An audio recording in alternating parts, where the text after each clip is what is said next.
प्रिय श्रोतागण, आज हम लोग हमारे अतीत 2 कक्षा 7 के अध्याय 1 हजारों वर्षों के दौरान हुए परिवर्तनों की पड़ताल मानचित्र 1 और 2 पर नज़र डालिए। मानचित्र 1 अरब भूगोलवेत्ता अल इदरीसी ने 1154 में बनाया था। यहाँ जो नक्शा दिया गया है वह उसके द्वारा बनाए गए दुनिया के बड़े मानचित्र का एक हिस्सा है और भारतीय उपमहाद्वीप को दर्शाता है। मानचित्र 2 एक फ्रांसीसी मानचित्रकार ने 1720 में बनाया था। दोनों नक्शे एक ही इलाके के हैं मगर उनमें काफ़ी अंतर है। अल इदरीसी के नक्शे में दक्षिण भारत उस जगह है जहां हम आज उत्तर भारत ढूंढेंगे और श्रीलंका का द्वीप ऊपर की तरफ है। जगहों के नाम अरबी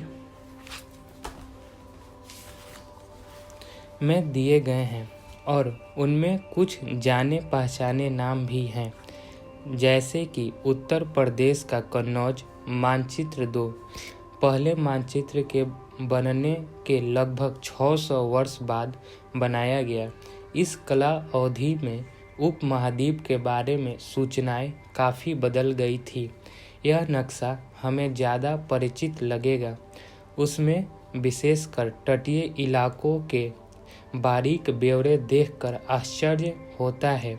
यूरोप के नाविक तथा व्यापारी अपनी समुद्र यात्रा के लिए इस नक्शे का इस्तेमाल किया करते थे।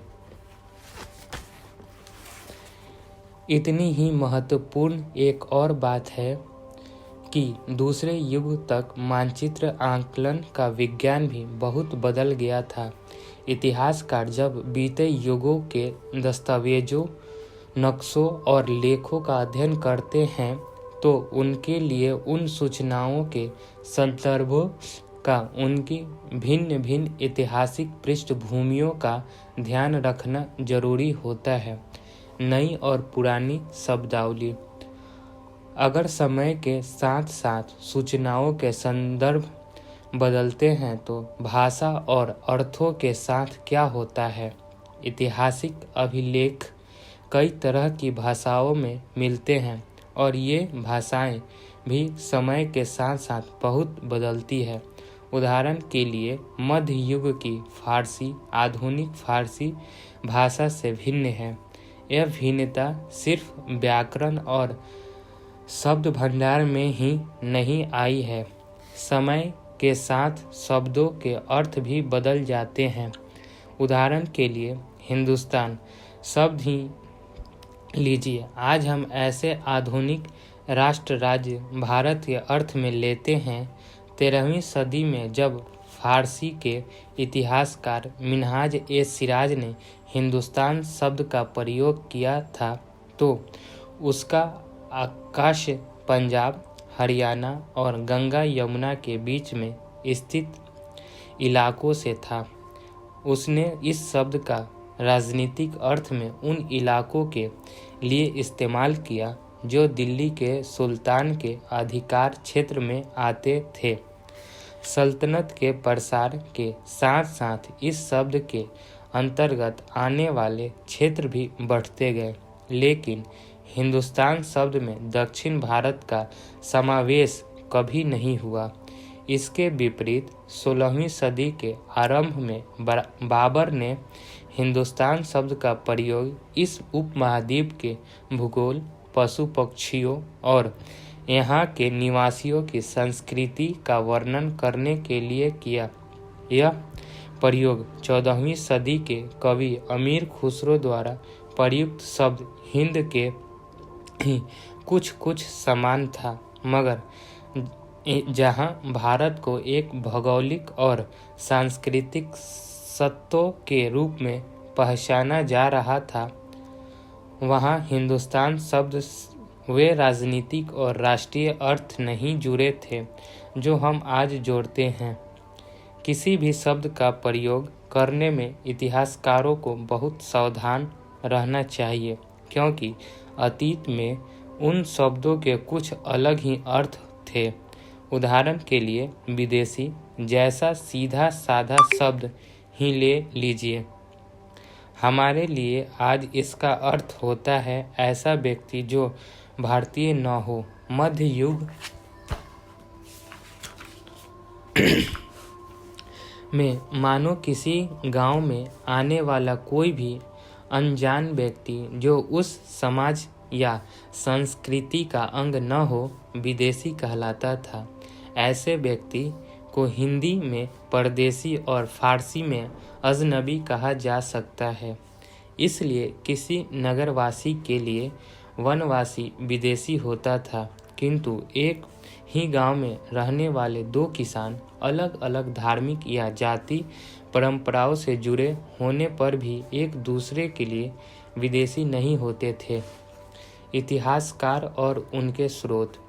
इतिहासकार किस युग का अध्ययन करते हैं और उनकी खोज की प्रकृति क्या है, इसे देखते हुए वे अलग अलग तरह के स्रोतों का सहारा लेते हैं। उदाहरण के लिए पिछले साल आपने गुप्त वंश के शासकों और हर्षवर्धन के बारे में पढ़ा। इस पुस्तक में हम मोटे तौर पर 700 से 1750 ईस्वी तक लगभग 1000 वर्षों के बारे में पढ़ेंगे।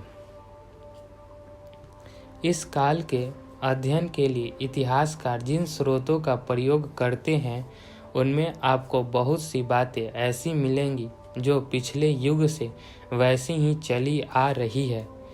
इतिहासकार इस काल के बारे में सूचना इकट्ठा करने के लिए कभी भी सिक्कों, शिलालेखों, स्थापत्य, भवन निर्माण कला तथा लिखित सामग्री पर निर्भर करते हैं, पर कुछ बातें पहले से काफ़ी भिन्न भी है।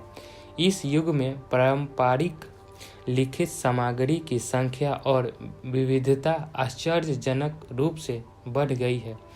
इसके आगे इतिहासकार सूचनाओं के दूसरे प्रकार के स्रोतों का इस्तेमाल धीरे धीरे कम करने लगे। इस समय के दौरान कागज क्रमशः सस्ता होता गया और बड़े पैमाने पर उपलब्ध भी होने लगा। लोग धर्म ग्रंथ, शासकों के वृत्तांत, संतों के लेखन तथा उपदेश, अर्जियां, अदालतों के दस्तावेज, हिसाब तथा करों के खाते आदि लिखने में इसका उपयोग करने लगे। धनी व्यक्ति, शासक, जन, मठ तथा मंदिर पांडुलिपियां एकत्रित किया करते थे। इन पांडुलिपियों को पुस्तकालयों तथा अभिलेखागारों में रखा जाता है। इन पांडुलिपियों तथा दस्तावेजों से इतिहासकारों को बहुत सारी विस्तृत जानकारी मिलती है, मगर साथ ही इनका उपयोग कठिन है। इन दिनों छापे खाने तो थे नहीं, इसलिए लिपिक या नकल निमिष हाथ से ही पांडुलिपियों की प्रकृति बनाते थे। अगर आपने कभी किसी मित्र के गृह कार्य की नकल उतारी है तो आप जानते होंगे कि यह काम आसान नहीं है। कभी कभी आपको अपने मित्र की लिखावट समझ में नहीं आती होगी और आपको मजबूर होकर अंदाज ही लगाना पड़ता होगा कि क्या लिखा गया है। फलस्वरूप आपके लिखे में मित्र के लिखे हुए से कुछ छोटे मोटे लेकिन महत्वपूर्ण अंतर आ जाते होंगे। पांडुलिपि की प्रतिलिपि बनाने में भी कुछ यही होता है। पांडुलिपियां बनाते हुए लिपिक छोटे मोटे फेरबदल करते चलते थे।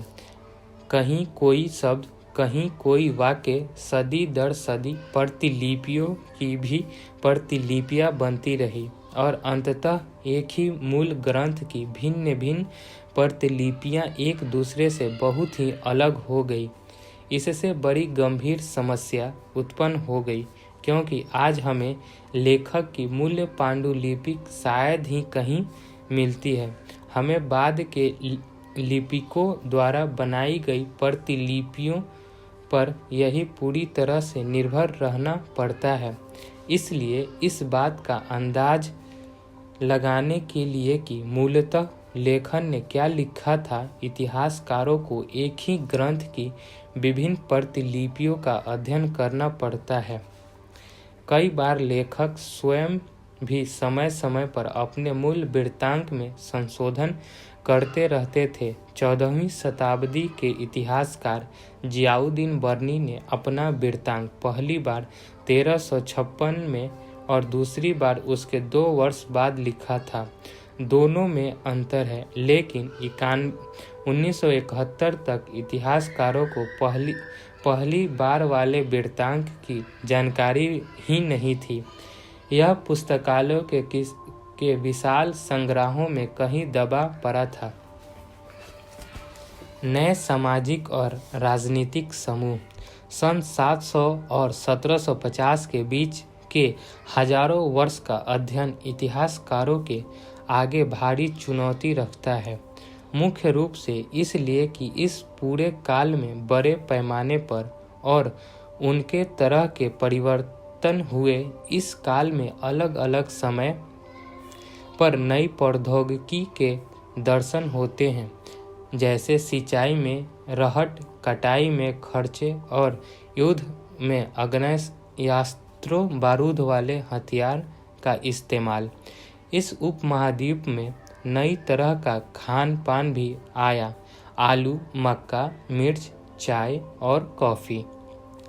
ध्यान रहे कि ये तमाम परिवर्तन, नई प्रौद्योगिकियां और फसलें उन लोगों के साथ आए जो नए विचार भी लेकर आए थे। परिणाम स्वरूप यह काल आर्थिक, राजनीतिक, सामाजिक और सांस्कृतिक परिवर्तनों का भी काल रहा। अध्याय 5, 6 और 7 में आप इनमें से कुछ के बारे में जानेंगे। इस युग में लोगों की गतिशीलता, एक स्थान से दूसरे स्थान पर आना जाना भी बहुत बढ़ गया था। अवसर की तलाश में लोगों के झुंड दूर दूर की यात्राएं करने लगे थे। इस उपमहाद्वीप में अपार संपदा और अपना भाग्य बढ़ाने के लिए अपार संभावनाएं मौजूद थी। इस काल में जिन समुदायों का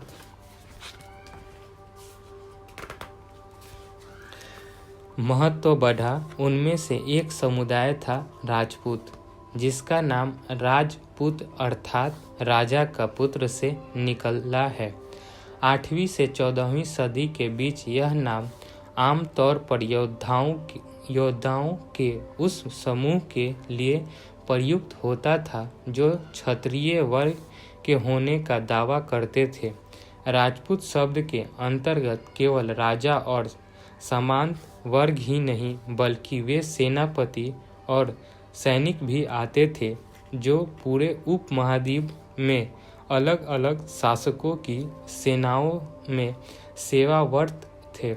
कवि और चारण राजपूतों की आचार संहिता प्रबल पराक्रम और स्वामी भक्ति का गुणगान करते थे। इस युग में राजनीतिक दृष्टि से महत्व हासिल करने के लिए अवसरों का लाभ मराठा, सिख, जाट, अहोम और कायस्थ, मुख्यतः लिपिकों और मुंशियों का कार्य करने वाली जाति आदि समूहों ने भी उठाया। इस पूरे काल के दौरान क्रमशः जंगलों की कटाई हो रही थी और खेती का इलाका बढ़ता जा रहा था। कुछ क्षेत्रों में यह परिवर्तन अन्य क्षेत्रों की अपेक्षा अधिक तेजी से और पूरे तौर पर हुआ। पर्यावरण में परिवर्तन के कारण कई वनवासियों को मजबूर होकर अपना स्थान छोड़ना पड़ा। कुछ और वनवासी जमीन की जुताई करने लगे और कृषक बन गए। कृषकों के ये नए समूह क्षेत्रीय बाजार, मुखियों, पुजारियों, मठों और मंदिरों से प्रभावित होने लगे। वे बड़े और जटिल समाजों के अंग बन गए। उन्हें कर चुकाने पड़ते थे और स्थानीय मालिक वर्ग की बेगार करनी पड़ती थी। परिणाम स्वरूप किसानों के बीच आर्थिक और सामाजिक अंतर उभरने लगे। कुछ के पास ज़्यादा उपजाऊ जमीन होती थी, कुछ लोग मवेशी भी पालते थे और कुछ लोग खेती से खाली समय में दस्तकारी आदि का कुछ काम कर लेते थे। जैसे जैसे समाज में अंतर बढ़ने लगा, लोग जातियों और उपजातियों में बंटते जाने लगे और उनकी पृष्ठभूमि और व्यवसाय के आधार पर उन्हें समाज में ऊंचा या नीचा दर्जा दिया जाने लगा। ये दर्जे स्थानीय नहीं थे। किसी जाति विशेष के सदस्यों के हाथों में कितनी सत्ता, प्रभाव और संसाधनों का नियंत्रण है, इसके आधार पर उसके दर्जे बदलते रहते थे। एक ही जाति का किसी क्षेत्र में कोई दर्जा हो सकता था और किसी अन्य क्षेत्र में कोई और। अपने सदस्यों के व्यवहार का नियंत्रण करने के लिए जातियां स्वयं अपने अपने नियम बनाती थी। इन नियमों का पालन जाति के बड़े बुजुर्गों की एक सभा करवाती थी, जिसमें कुछ इलाकों में जाति पंचायत कहा जाता था। लेकिन जातियों को अपने निवास के गांवों के रिवाजों का पालन भी करना पड़ता था। इसके अलावा कई गांवों पर मुखियों का शासन होता था।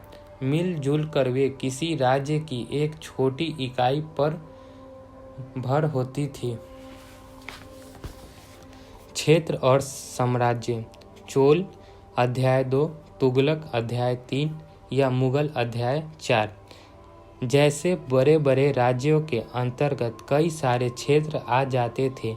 दिल्ली के सुल्तान गियासुद्दीन बलबन 1266 से 1287 की प्रशंसा में एक संस्कृत प्रसिद्ध के उदाहरण के लिए अध्याय 2 देखिए।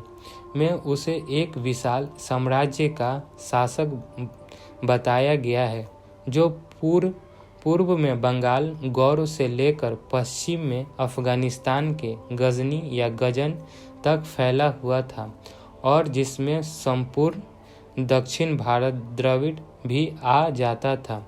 गौर आंध्र, केरल, कर्नाटक, महाराष्ट्र और गुजरात आदि भिन्न भिन्न क्षेत्रों के लोग उसकी सेना के आगे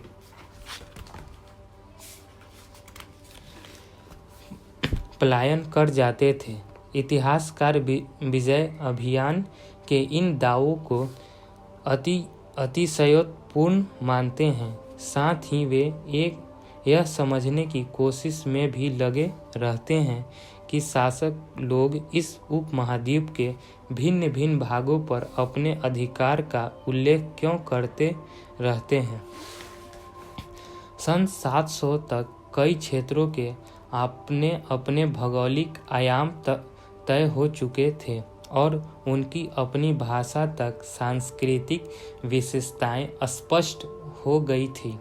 अध्याय 9 में आपको इनके बारे में और अधिक जानकारी मिलेगी। ये क्षेत्र विशेष शासक राजवंशों से भी जुड़ गए थे।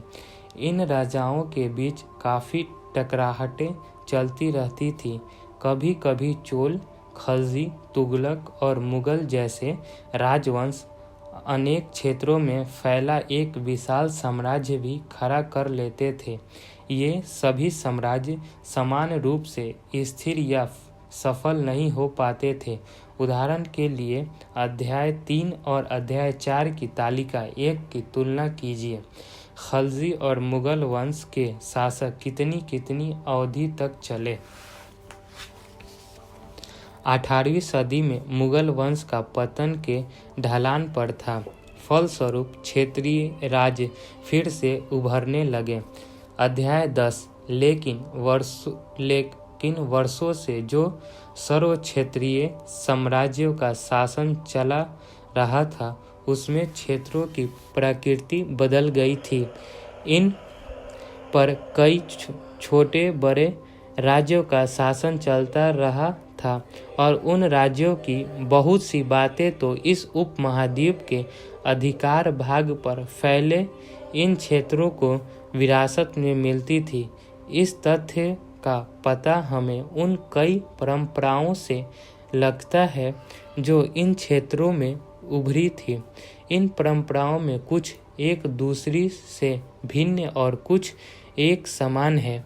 ऐसी परंपराएं हमें प्रशासन, अर्थव्यवस्था के प्रबंधन, उच्च सांस्कृतिक तथा भाषा के संदर्भ में मिलती है। सन 700 से लेकर 1750 के बीच के हजारों वर्ष में इन विभिन्न क्षेत्रों की प्रकृति एक दूसरे से कटकर अलग अलग नहीं पनपी थी। हालांकि इनके चरित्र की अपनी विशेषताएं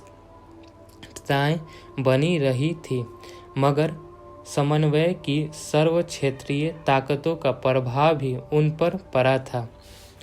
पुराने और नए धर्म। इतिहास के जिन हजार वर्षों की पड़ताल हम कर रहे हैं, इनके दौरान धार्मिक परंपराओं में कई बड़े परिवर्तन आए। दैविक तत्वों में लोगों की अवस्था कभी कभी बिल्कुल ही व्यक्तिगत स्तर पर होती थी, मगर आमतौर पर उन आस्था का स्वरूप सामूहिक होता था। किसी दैविक तत्वों में सामूहिक आस्था यानी धर्म प्रायः स्थानीय समुदायों के सामाजिक और धार्मिक संगठन से संबंधित होती थी। जैसे जैसे इन समुदायों का सामाजिक संसार बदलता गया, वैसे ही इनकी आस्थाओं में भी परिवर्तन आता गया। आज हम जिन्हें हिंदू धर्म कहते हैं, उसमें भी इसी युग में महत्वपूर्ण बदलाव आए। इन परिवर्तनों में से कुछ थे नए देवी देवताओं की पूजा, राजाओं द्वारा मंदिरों का निर्माण और समाजों में पुरोहितों के रूप में ब्राह्मणों का बढ़ता महत्व तथा बढ़ती सत्ता आदि। संस्कृत ग्रंथों के ज्ञान के कारण समाज में ब्राह्मणों का बड़ा आदर होता था। इनके संरक्षक थे नए नए शासक जो स्वयं प्रतिष्ठा की चाह में थे। इन संरक्षकों का समर्थन होने के कारण समाज में इनका दबदबा और भी बढ़ गया था।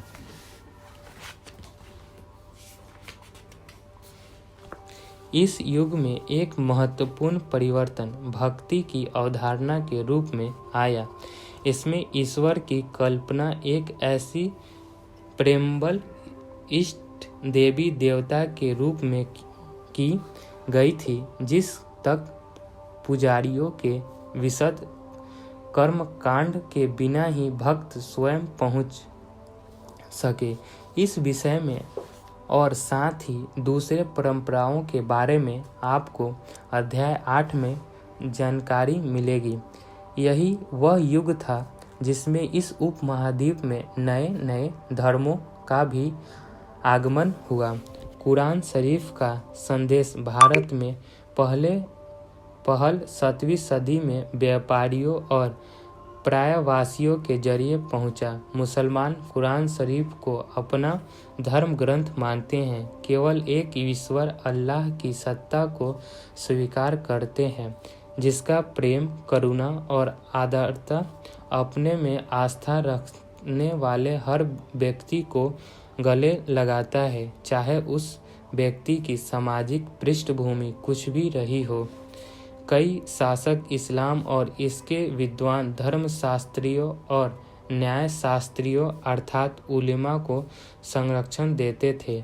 हिंदू धर्म की भी ही भांति इस्लाम के अनुयायी भी अपने धर्म की अलग अलग तरह से व्याख्या करते थे। मुसलमानों में कुछ शिया थे जो पैगंबर साहब के दामाद अली को मुसलमानों का विधिसम्मत नेता मानते थे और कुछ सुन्नी थे जो खलीफाओं के प्रभुता को स्वीकार करते थे। इस्लाम के आरंभिक दौर में इस धर्म का नेतृत्व करने वाले खलीफा कहलाते थे और आगे भी इनकी परंपरा चलती रही।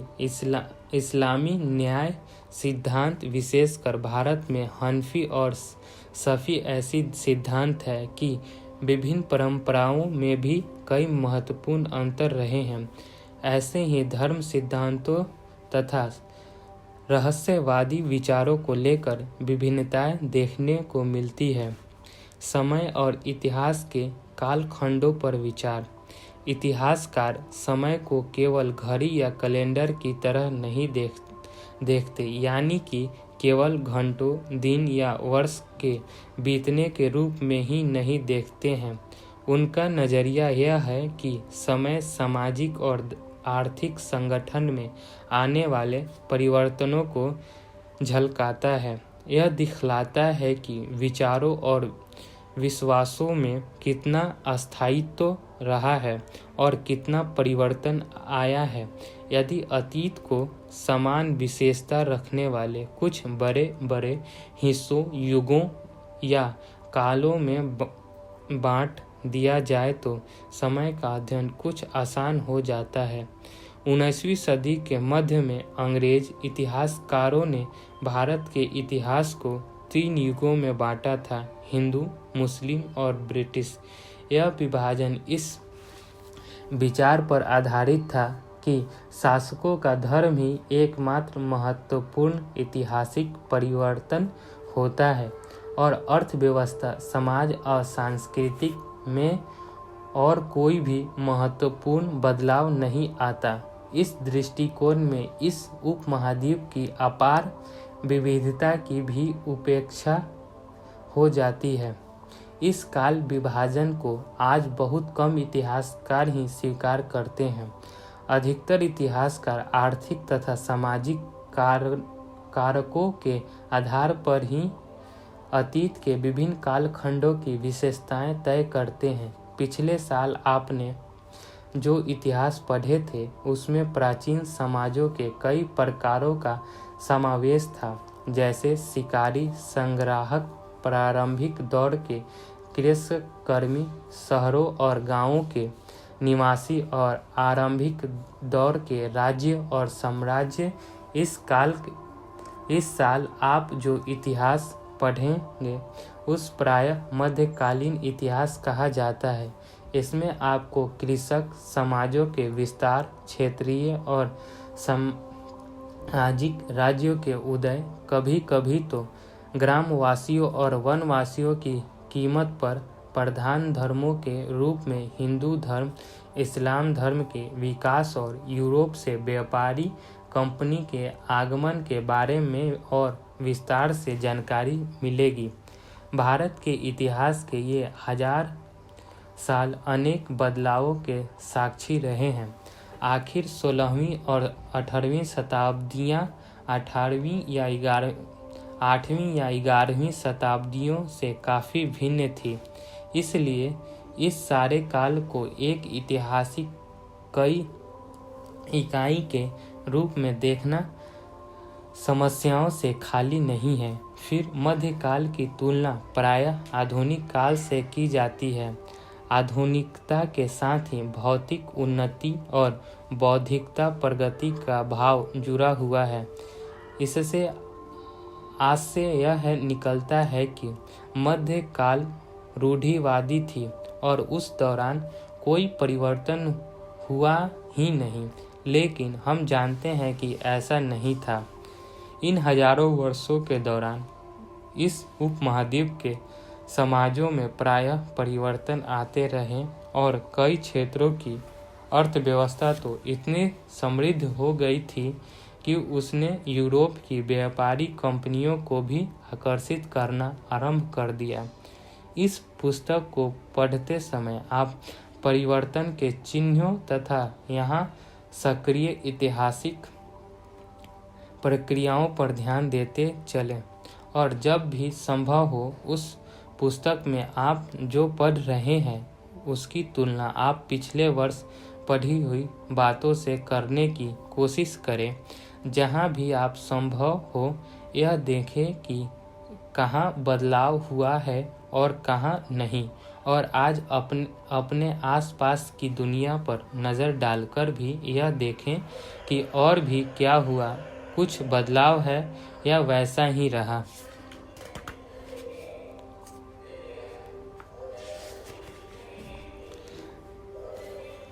Thank you very much. Please like, subscribe and share with friends.